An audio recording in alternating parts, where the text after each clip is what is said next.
These are just a few basic knots for they may be handy in a survival situation. Now, I'm going to be using a question to emphasize each knot. The first one, I know how to tighten a monkey's fist, or a monkey's fist looks too complicated, but I want a temporary knot to weight a rope so I can throw it across to my friend across the ravine, river, whatever may be there. How do I do this? This one's easy. You form a loop with the trail end, which is of course the shorter one. You just wrap it around repeatedly. You don't have to make it pretty, just keep wrapping until you've got it however long you want it. This one for speed, I'm not going to do it all the way. So you just do that, and then when you've got to the end, at the length you want it, you put it through the loop, and with the main rope, you pull it back through till it's tight. That knot there, which is called a heaving line knot, will add weight to your rope, allow you to throw it over the ravine, over the river, to your friend on the other side to catch. Now, that's that one. How do I shorten a piece of rope without cutting it, but still have the same strength as the rope? Because I have 50 foot of rope, but I only need 30. All you do is scale up the following. Create, in this case I'm creating an inverted S, as it is to me, almost looking as if I was doing something for cat's cradle by how it is in my hands. But then take one end, twist so the trailing end is towards you on a loop, pull it over and pull tight. Then go to the other end of the loop and do the same.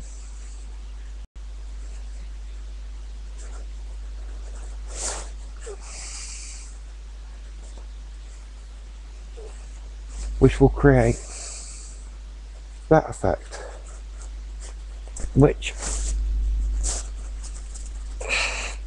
even on a slick paracord won't slip unless you pull the middle. Then you're back to the full length of rope. A friend's fallen down a well. I think he's dislocated or broken his arm. How do I tie something to get him out? Basically a chair.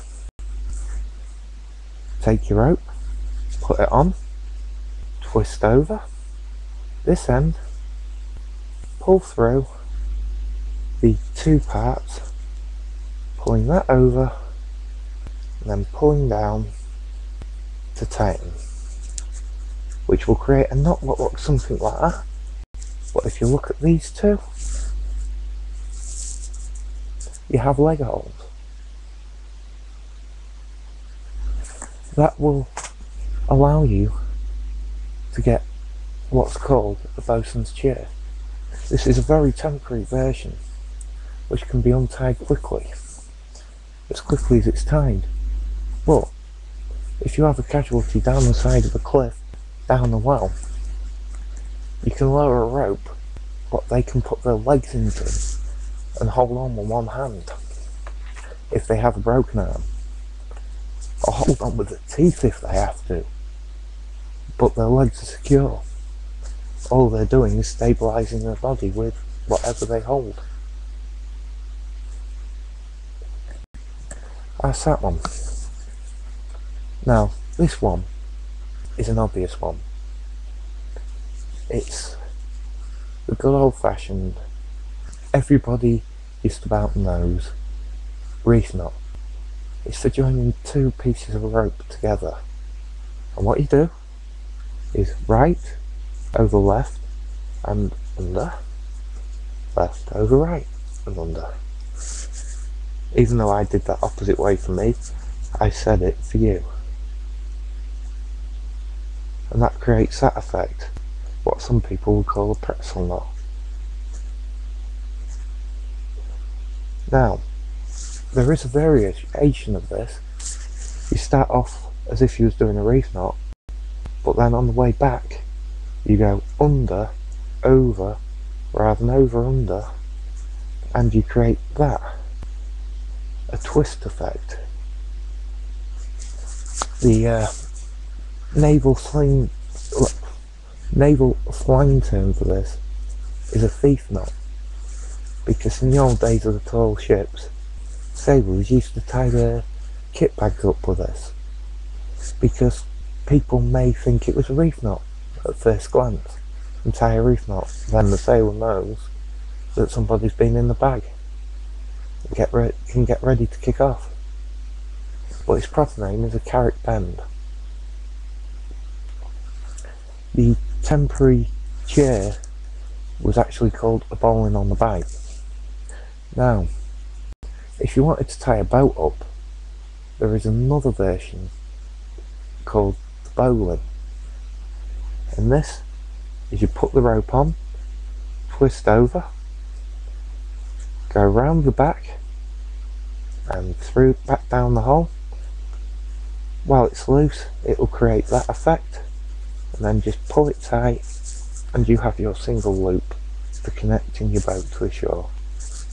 All other things, holding up your hammock, securing tent pegs, all these things can be used for. Those are just a few basic knots. I do know many more, and I could do a lot more over time, but just something for you to be going on with. Thanks for your time, and see you later.